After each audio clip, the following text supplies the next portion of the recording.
160 plus countries in the world approve UN Pact on migration. This is a very, very important story.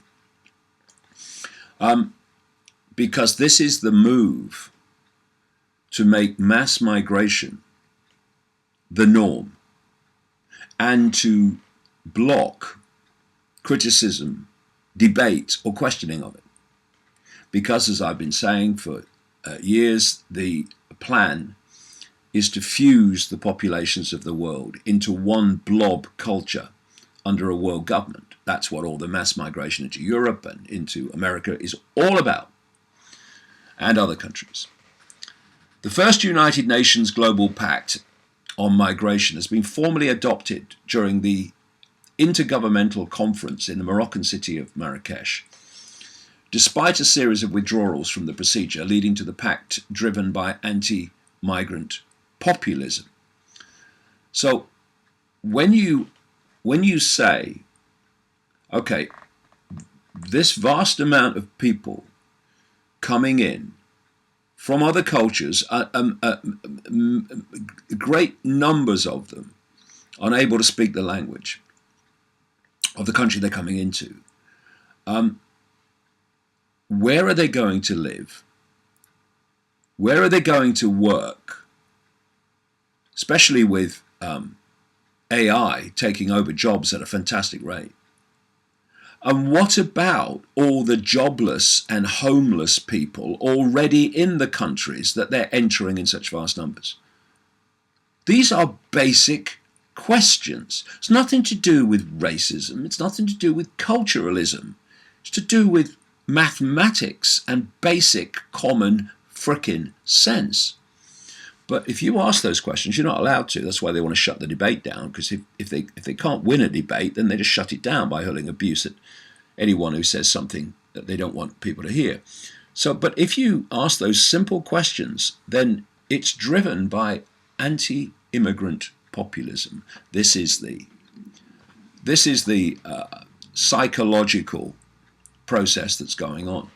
More than 160 countries agreed on the non-binding for now, Global Compact for Safe, Orderly and Regular Migration, the first global document on managing migration, at the start of a two-day conference here.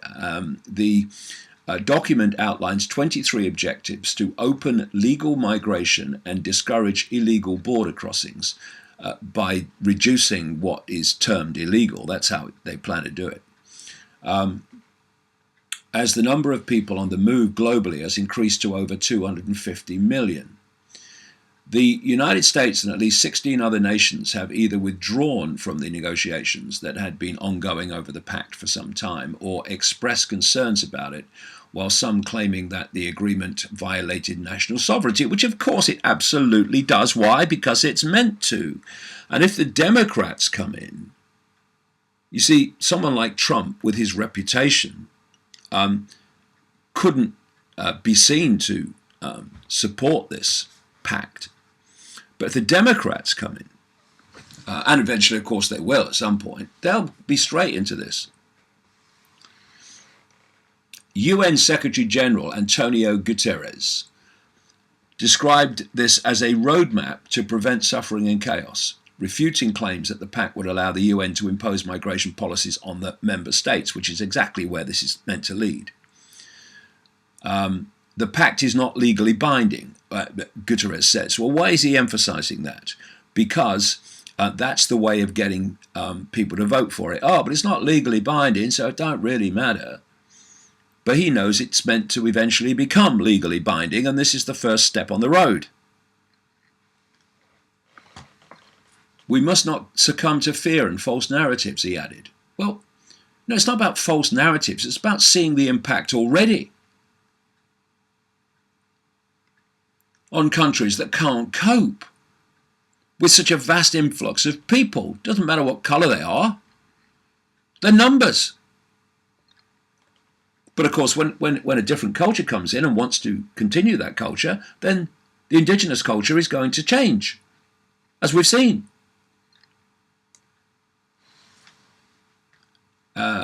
The United States criticized the pact as an effort by the United Nations to advance global governance at the expense of the sovereign right of states, which is exactly what this is all about. So,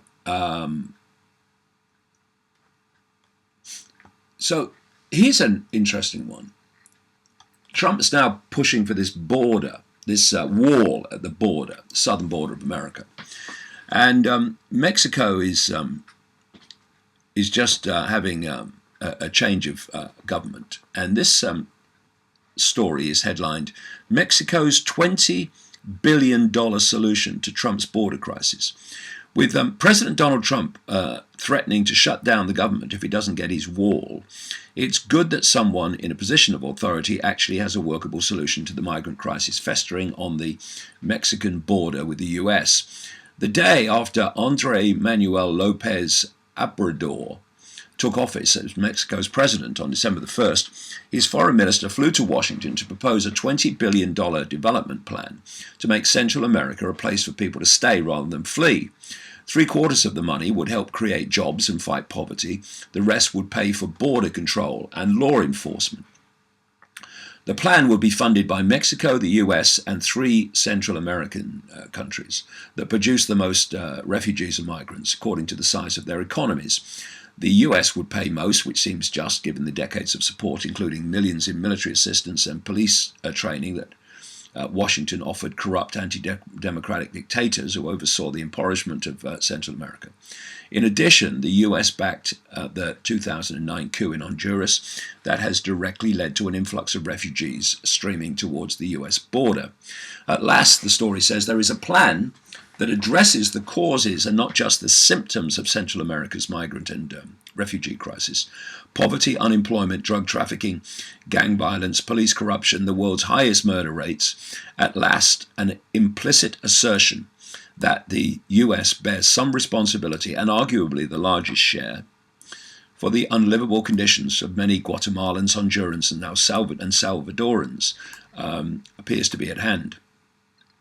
Marcelo Ebrard, Mexico's new foreign minister, met with the Secretary of State Mike Pompeo in Washington as thousands of migrants from Guatemala, Honduras, and El Salvador were marooned in Tijuana and other locations on the Mexican side of the border. Ebrard compared Mexico's proposal with the Marshall Plan, the 1948-1951 program to rebuild Europe. In this case, however, the US would spend far less in today's dollars, adjusted with inflation.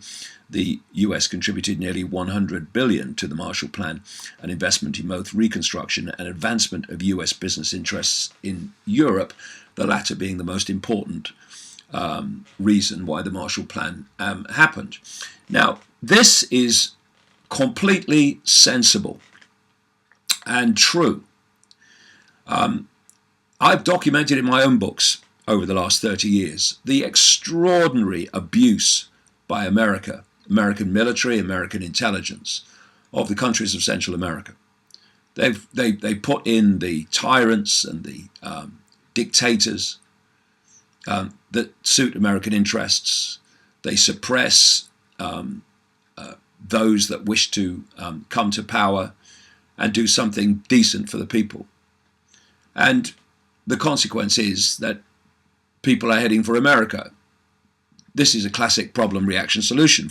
If you look at this from the perspective of those in the shadows, they're creating a problem which is causing the vast movement of people, which is what they want, into America. In the same way, they're creating the problem in the Middle East and Near East and vast numbers of, and North Africa, not least through Libya and what they did there. And then vast numbers of people start heading for Europe. And, you know, when I'm talking about mass migration, I'll rider that with the fact that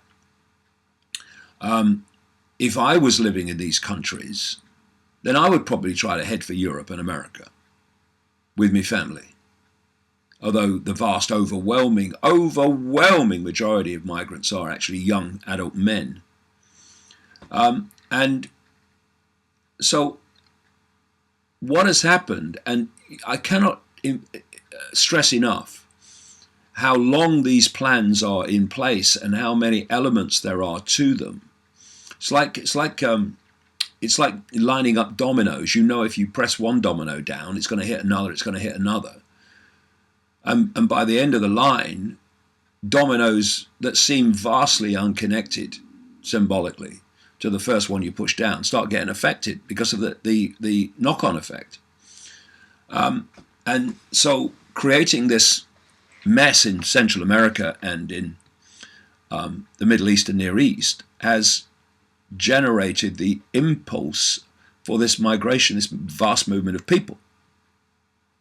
And here's a man, I don't know anything about the guy, I'm going to look into him now, this New Mexico president, who is basically saying there's a way out of this, and that's to reverse the problem, reaction, solution, and start putting money into Central America and making these countries places that people don't want to leave.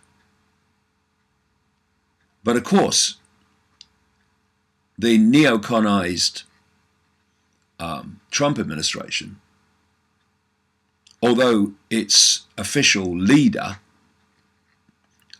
is saying we must stop mass immigration into the United States, the people behind it, who connect into people like George Soros, if you go deep enough in the rabbit hole, they don't want life to be made nicer for people in Central America, so they don't want to leave. They want them to leave. They want them to head for America.